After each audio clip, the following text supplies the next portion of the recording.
Olá, você que nos assiste, é sempre um prazer contar com a sua audiência.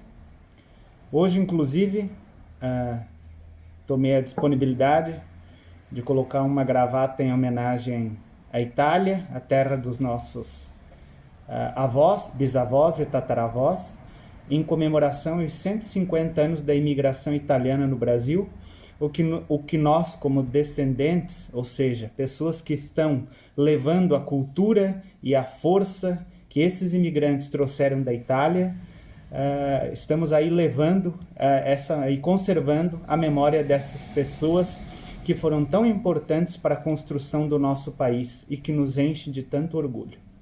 Desta feita, falaremos sobre holding familiar, um assunto que eu tenho recebido muitos questionamentos e que creio possa engrandecer ou esclarecer a respeito desse tema. Então vamos a ele.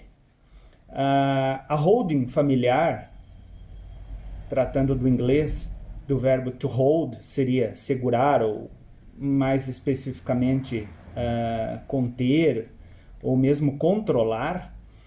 Ela foi uma instituição pensada e nascida na Inglaterra pós-revolução Revolução Industrial, melhor digo, com o objetivo justamente de proteger as empresas nascentes naquela época, eis que se saía de um sistema praticamente feudal de manufaturas para a era da industrialização.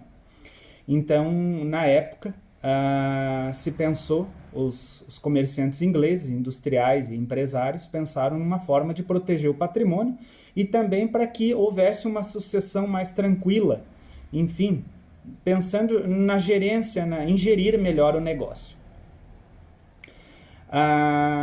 Essa foi extremamente a necessidade que gerou o surgimento da holding, né?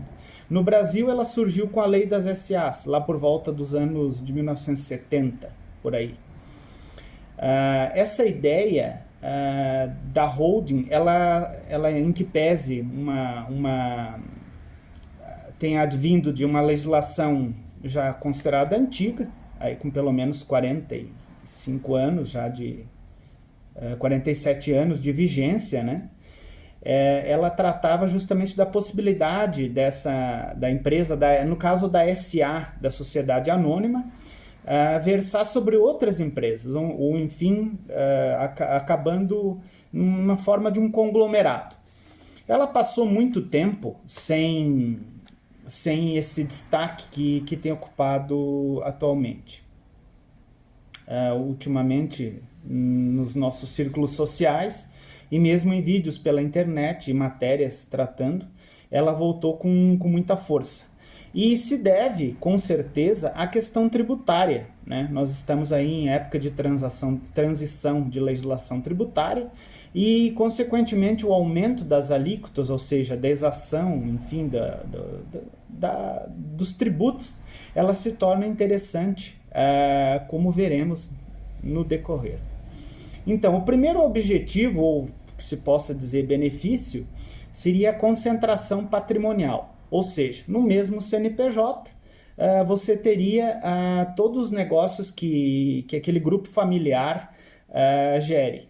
Muitas vezes é comum a diversificação de negócios. Então, são várias empresas que prestam vários serviços ou produzem determinados bens e que estariam arregimentadas em um mesmo CNPJ na espécie de um controlador. Essa seria o primeiro benefício. O segundo benefício seria da proteção legal, justamente para evitar questões cíveis, trabalhistas e principalmente tributárias. Porque a questão civil e trabalhista, o passivo trabalhista, ele sempre foi tido como um temor para as empresas. Mas atualmente, com as modificações legais que têm ocorrido e principalmente a própria evolução do direito e a parte contábil, que nos últimos anos melhorou muito, tem se evitado essa situação em específico. Outra questão seria evitar o inventário. O inventário, como é sabido, é um procedimento de transmissão patrimonial dos bens do falecido para os herdeiros e que gera custos. E a sociedade, como nem se poderia esperar diferente, tem experimentado o pagamento de tributos em percentuais em alíquotas mais altas. E principalmente com a nova legislação, a tendência é que isso ainda se intensifique. É preciso que se diga, como em seguida relatava, a empresa faz com que aquele patrimônio seja integrado, a constituição dessa empresa faz com que o patrimônio em si da pessoa física seja integrado na pessoa jurídica e desapareça a relação de bens direta da pessoa física para um cotista dentro da empresa. Aí há de se também estabelecer, de acordo com o contador, logicamente assessorado por um advogado especializado, para que se escolha qual a melhor modalidade de pessoa jurídica é adequada ao seu caso.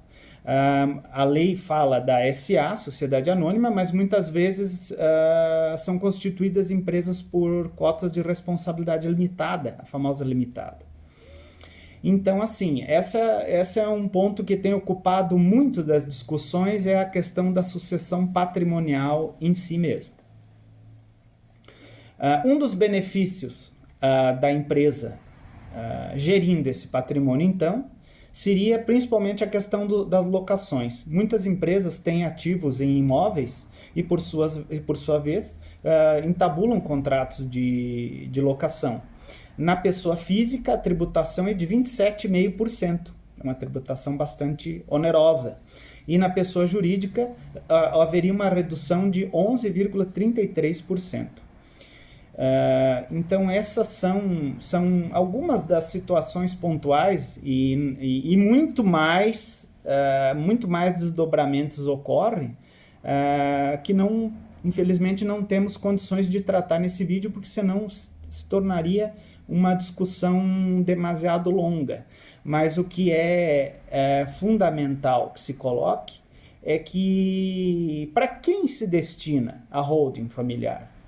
Né? Eu tenho recebido questionamentos de pessoas que têm 3, 4 imóveis, como pessoas que têm muitos imóveis, né? e vários direitos também. Então, o que a gente tem orientado? Caso a caso, tem que fazer um estudo do seu regime patrimonial, né? Outra coisa também envolve propriedades rurais, sim, envolve, não é só bens da cidade, enfim, imóveis urbanos, são direitos, são ações, são, enfim, recebíveis, uma série de situações que a holding acaba congregando. Então, assim, o que a gente coloca? Realmente você tem de tem de valer a pena, que esse patrimônio que você está gerindo, ele tem que ser substancial o suficiente para que compense os custos fixos que você terá. Você necessitará de instituir uma pessoa jurídica, levar isso a registro, ter um serviço de contabilidade adequado, especializado, não, por vezes terá de ter um advogado também para lhe orientar na questão tributária, enfim, nos assentos da própria empresa, defesas que ela possa enfrentar. Então, tudo isso tem um custo. Então, é lógico que, digamos assim, numa escala imobiliária, até uns 3, 4, 5 imóveis, não valeria a pena. Valeria mais a pena para aquelas pessoas que têm um patrimônio já mais elevado e que possa efetivamente